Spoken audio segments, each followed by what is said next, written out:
नमस्कार, मैं मनमोहन मिश्र एक बार फिर आप लोगों के बीच। बात बिहार को लेकर के। नरेंद्र मोदी ने बिहार को जाते जाते भागते भागते बेच दिया और उन्हें पता है कि अब पता नहीं आएंगे कि नहीं आएंगे। 48 घंटे, आपको यह भी पता होगा कि 48 घंटे बचे हैं नरेंद्र मोदी के प्रधानमंत्रित्व काल में। 48 घंटे में उन्हें छोड़ना ही है कुर्सी, यह उन्हें भी पता है। उधर चुनाव है, चुनाव आने वाला है। चुनाव में भारतीय जनता पार्टी की फिर से सरकार आएगी कि नहीं, या 48 घंटे में अगर ये रिजाइन कर देंगे तो फिर कौन क्या होगा पता नहीं। इन सब बातों को जाते जाते भागते भागते कह सकते हैं, भागते भागते नरेंद्र मोदी ने बिहार में एक और बड़ा कांड कर डाला। उस कांड पर बात करते हैं। बिहार के एक बहुत बड़े हिस्से को अडानी को बेच दिया है। इस बारे में आपको बताएंगे। इस बारे में कांग्रेस ने प्रेस कॉन्फ्रेंस करके लोगों को बताया। दूसरे सोशल मीडिया जो सही सच को सामने लाने की कोशिश में लगे रहते हैं, उनके द्वारा आपको ये बातें पता चली होंगी, लेकिन इसका असली रीजन और कारण मैं आपको बताऊंगा। आज का सबसे बड़ा चर्चित मुद्दा रहा वक्फ बोर्ड पर आने वाला सुप्रीम कोर्ट से फैसला। मुझे पहले भी सुप्रीम कोर्ट से बहुत उम्मीद नहीं थी, क्योंकि मैं कह चुका हूं कि चारों पाए लोकतंत्र के ढह चुके हैं। सुप्रीम या जुडिशरी में थोड़ा बचा हुआ है, जिसके कारण इस तरह के छोटे मोटे फैसले आ जाते हैं जो थोड़ी राहत देने वाले होते हैं। अब ये फैसला वो वक्फ बोर्ड पर आया है, वो उसको पढ़ने से और उसको समझने से लगता है कि वो एक तरफ से उस पर कोई बहुत अच्छा या बहुत ज़्यादा या बहुत बड़ा कोई फैसला नहीं आया है, लेकिन फिर भी कलेक्टर को जो पावर देने वाला पॉइंट्स था उसको उस पर रोक लगाई गई है और उसकी जिम्मेदारी हाई कोर्ट को दी गई है। बोर्ड में मुसलमानों का होना जरूरी है, ये एक्सेप्ट किया है सुप्रीम कोर्ट ने। और तीसरी बात, इस्लाम के मानने वाले 5 साल के विषय को जिस पर उन्होंने रोक लगाई है। तो कहने का मतलब फौरी तौर से बहुत बड़ा नहीं, लेकिन थोड़ा बहुत राहत मिली है। दोनों ही अपने तरीके से इसकी व्याख्या करके खुश हो सकते हैं, और यही मुझे उम्मीद थी जुडिशरी से। इससे ज़्यादा आगे जुडिशरी बढ़ नहीं सकता। मैंने कहा था मेरे दोस्त कि लोकतंत्र के चारों पायों को नरेंद्र मोदी ने खोखला कर दिया है। तो बहुत ज़्यादा उम्मीद नहीं की जा सकती थी, पहले से भी मुझे नहीं थी, लेकिन जो आया उसी पर सब खुश हैं। तो ये आप अपनी तरफ से अपने तरीके से इसकी व्याख्या कर सकते हैं। उधर आप देख रहे हैं कि नरेंद्र मोदी बिहार में चुनाव प्रचार में लगे हुए हैं, और राहुल गांधी पंजाब में ट्रैक्टर चला रहे हैं, खेतों में जा रहे हैं, पानी के अंदर घुसते हुए लोगों के घरों तक पहुंच रहे हैं, लोगों का दुख दर्द बांट रहे हैं। यह फर्क है दोनों में, यह फर्क है सच और झूठ में। एक फर्क है नेता और लुटेरे में, नेता और विक्रेता में, ऐसे कह सकते हैं। तो इस फर्क को हमेशा आपको देखने के लिए हर जगह मिलेगा, ये कोई एक जगह की बात नहीं है। वैसे भी नरेंद्र मोदी मणिपुर में जाते 2 साल 2.5 साल 3 साल के बाद मणिपुर गए, पूरा फूंक जला करके सब कुछ खत्म करके जब अपने जाने का टाइम आया तब मणिपुर गए। तो विरोध होना ही था, और जो वहां उन्होंने किया है उसका तो विरोध होना ही था, सो हुआ। असम में उधर विरोध चल रहा है। मणिपुर में नरेंद्र मोदी बेइज्जत होके आ गए, काले झंडे देख के आ गए, गो बैक के नारे सुन के आ गए, सब कुछ सारा विरोध सह के आ गए बिना मतलब के, और यूं कह सकते हैं कि बिना सर पैर के कुछ जुमले और झूठ बोल के आ गए। यही करते हैं हमेशा, यही करने में वो माहिर हैं, और यही करना था तो सो करके आ गए। मेरे दोस्त, बनारस में भी जो उनका अपना संसदीय क्षेत्र है, आपको पता है कि गए, वहां भी रोड शो करने की कोशिश की। कोई रोड पे ही नहीं था तो शो क्या करते। हां, जाने से पहले विपक्ष के नेताओं को आसपास के नजरबंद कर दिया था, यहां तक कि उत्तर प्रदेश के अध्यक्ष को भी कांग्रेस के अध्यक्ष को भी नजरबंद कर दिया था। ठीक है, अच्छी बात है, जिससे हार रहे थे और चोरी करके जीत लिए उसको भी नजरबंद करना पड़ा। खैर, यह नरेंद्र मोदी के लिए कोई बड़ी बात नहीं है।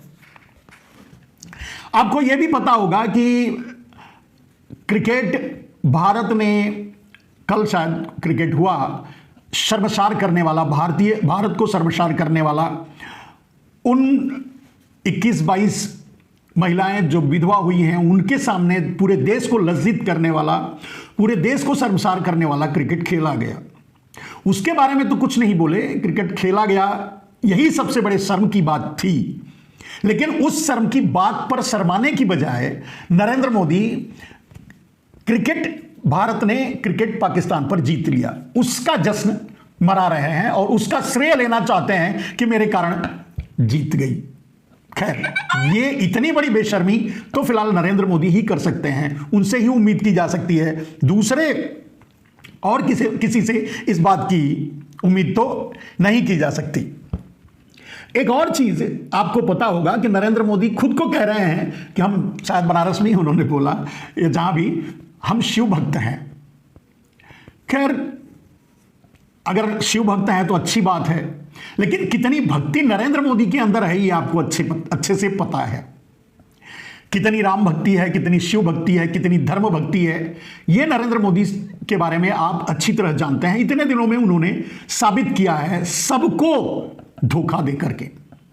धर्म का सबसे ज्यादा अगर कोई नुकसान और सबसे अधिक नुकसान अगर कभी हुआ है तो इसी काल में हुआ है, नरेंद्र मोदी के कारण हुआ है और नरेंद्र मोदी ने किया है। धर्म की व्याख्या लोग करने लगे, इस हद तक धर्म को चुनाव में, प्रचार में और राजनीति में घसीट दिया नरेंद्र मोदी ने। इसका परिणाम तो उन्हें मिल ही रहा है और आगे भी मिलेगा। अब बात करते हैं मेरे दोस्त, नरेंद्र मोदी जाते जाते क्या करके जा रहे हैं, इस 48 घंटे में और क्या करेंगे ये तो वक्त ही बताएगा तो हम आपको भी बताएंगे। लेकिन उन्होंने क्या किया, चुनाव डिक्लेयर हो चुका, लगभग होने वाला है, बिहार में चुनाव है, प्रचार कर रहे हैं नरेंद्र मोदी, लेकिन उन्हें पता है कि कितनी चोरी कामयाब होगी, वोट चोरी यहां कितनी कामयाब होगी, किस हद तक लूट पाएंगे, किस हद तक नहीं लूट पाएंगे। तो इन सारे चीजों को ध्यान में रख करके नरेंद्र मोदी बहुत कुछ खरीद और बेच लेना चाहते हैं, या जो चाहते हैं वो कर लेना चाहते हैं इन 48 घंटों से पहले। जो कर दिया और इस बीच में जो करेंगे वो भी आपके सामने आएगा। तो कर क्या दिया आपको पता होगा, कांग्रेस ने प्रेस कॉन्फ्रेंस करके ये बात देश के सामने रखी है। मेरे दोस्त, 1050 हेक्टेयर 1050 हेक्टेयर जमीन बिहार की अडानी को दे दिया। लेकिन अडानी को दे दिया तो कैसे दिया आपको पता होगा। इसके लिए वहां एक पावर प्रोजेक्ट लगाने के नाम पर संसद में एक कानून पास किया या बताया। अब वहां प्रोजेक्ट लगाने के लिए सरकार लगाएगी ये बोला, लेकिन उन्हें तो सरकार लगाना ही नहीं है, सरकार को तो बेचना ही है। तो उन्होंने उस प्रोजेक्ट को ही दूसरे के हवाले कर दिया, यानी बेच दिया। अब दूसरा कौन है? नरेंद्र मोदी के परिवार में एक आदमी है। इस देश में राष्ट्र व्यापारी अगर कोई है, राष्ट्रीय सेठ ऐसे कह सकते हैं, राष्ट्रीय सेठ अगर कोई है तो वो अडानी है। तो अडानी को दे दिया। अब टेंडर की क्या प्रक्रिया है ये सब आप जानते हैं। अडानी के सामने कौन भरेगा ये भी आप जानते हैं। अडानी को मिलना था, मोदी को अडानी को देना था, दे दिया। अडानी को मिलना था, मिल गया। जितना गोलमाल है आप खुद समझ रहे हैं, बताने की भी जरूरत नहीं है। लेकिन बात यह है कि वो 1050 हेक्टेयर जमीन बिहार की, जिसमें 10 लाख से ज्यादा आम, लीची और दूसरे फलदार वृक्षों के पेड़ भी हैं, वो अधिग्रहण किया सरकार ने पैसा देकर के, यानी हमारे आपके टैक्स के पैसे से वो अधिग्रहण किया जा रहा है या किया गया, जो भी समझ लीजिए। अभी प्रक्रिया में ही है, चल रहा है। लेकिन अडानी को वो टेंडर मिल चुका है। तो अधिग्रहण किया जा रहा है और जाएगा सरकार के पैसे से। कुछ लोग, किसान तो वैसे भी विरोध भी कर रहे हैं, उनको मारकर ढकेल दिया गया है, बाहर नहीं आने दिया जा रहा है, उनको भी प्रताड़ित किया जा रहा है कि कुछ मत बोलो। ठीक है, कैसे बोलेंगे? किसान अपनी तरफ रो रहे हैं, लेकिन किसानों से औने पौने दामों में वो अधिग्रहण करके उस जमीन को सरकार लेगी, हमारे और आपके पैसे से, देश के पैसे से। लेकिन वो 1 रुपए में, 1 रुपए सालाना में, 1 रुपए मतलब 1050 हेक्टेयर जमीन 1 रुपए सालाना के भाड़े पर, 1 रुपए सालाना में ये लीज करने का मतलब होता है बिक गई, क्योंकि लीज तो बढ़ता ही रहता है, उस पर कोई कुछ होने वाला नहीं है। तो 1050 हेक्टेयर 1 रुपए में नरेंद्र मोदी ने अडानी को दे दी, खरीद करके। अरबों रुपया जो जाएगा उसको अधिग्रहण करने में, खरीदने में, अधिग्रहित करने में, मुआवजा देने में, सब कुछ करने में, उसको विकसित करने में, सब सरकार का यानी हमारा आपका पैसा होगा। लेकिन फाइनली वो अडानी को गिफ्ट में दे दिया गया 1 रुपए में। अब अडानी वहां पावर प्रोजेक्ट लगाएंगे। पावर प्रोजेक्ट लगा करके मेरे दोस्त वहीं से कोयला लेंगे, वहीं से पानी लेंगे, वहीं की जमीन है, वहीं सब कुछ करेंगे और उसी प्रदेश को 6-7 रुपए के आसपास में बिजली देंगे। दूसरे प्रदेशों में कुछ और दाम है, वो छोड़ दीजिए, 6-7 रुपए के आसपास में बिजली देंगे। यानी पहली लूट हमारे आपके टैक्स के पैसे से जो जमीन अधिग्रहण होगी वो अडानी के हवाले फ्री में दे दी गई। अब अडानी उस पर प्रोजेक्ट लगाएंगे, पावर प्लांट लगाएंगे, तो उससे भी उस प्रदेश को यानी बिहार को लूटेंगे महंगी बिजली दे करके। यह है नरेंद्र मोदी का लूट स्टाइल। और अब ये आनंद फानन में क्यों हुआ, ये अडानी को ही क्यों हुआ? अडानी को ही होना है ये तो सब जानते हैं। अगर कन्याकुमारी से लेकर कश्मीर तक अगर कहीं कुछ भी होना है भारत में, वो अडानी ही योग्य हैं।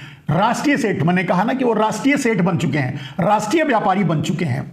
हमारे देश में 2 राष्ट्रीय और हैं, एक है राष्ट्र ऋषि रामदेव, पता नहीं किसने उन्हें राष्ट्र ऋषि की उपाधि दी। एक है राष्ट्र नेता मोदी जी, योग ऋषि रामदेव हैं, माफ कीजिएगा शब्दों में थोड़ा हेरफेर हो गया।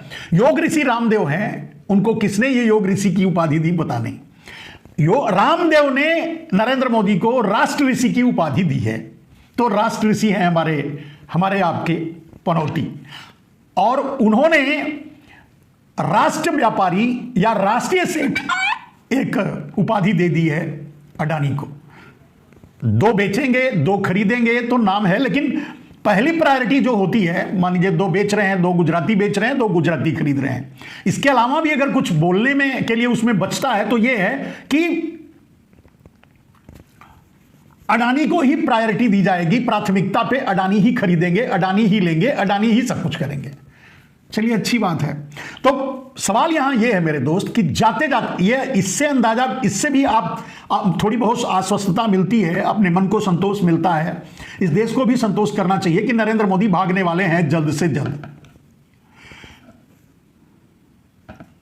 17 सितंबर को मार्गदर्शक मंडल में जाने वाले हैं, 17 सितंबर को रिजाइन करने वाले हैं, भागने वाले हैं।